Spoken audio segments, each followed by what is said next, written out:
रवि र बालिन मिल्न लाग्दा प्रदीप ग्यावालीको टिप्पणी विचार मिलेको कि स्वार्थ। नेकपा एमालेका निवर्तमान उपमहासचिव प्रदीप ग्यावालीले रवि लामेछाने र बालेन्द्र शाह अर्थात् बालेन मिल्न लागेको भन्दै चर्को टिप्पणी गरेका छन्। रवि लामेछाने र बालेन शाह गठबन्धन गरेर निर्वाचनमा आउने चर्चा चलिरहेको बेला ग्यावालीले सामाजिक सञ्जाल मार्फत यस्तो टिप्पणी गरेका हुन्।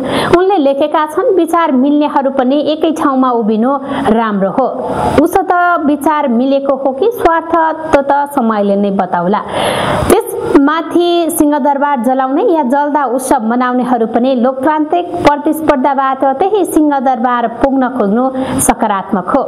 विचार या स्वार्थ जे मिले पनि अमुक व्यक्ति वा दलका कारण नेपाल नबनेको भन्ने भाष्य बनाउनु गलत भएको उल्लेख गरेका हुन्।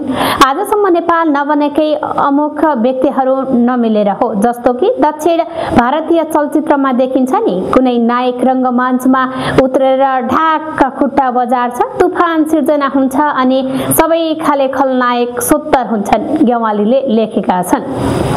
देश कस्तो बनाउने, कस्तो शासन प्रणाली अपनाउने, कस्तो आर्थिक नीति लिने, बहुदलीयता र विविधताले भरिएको समाज प्रबन्ध कस्तो हुने लगायतका प्रश्नमा कुनै विकल्प नदिई केवल नकारात्मक निषेध र घृणा मात्र प्रसार गरिएको ग्यावालीको भनाइ छ।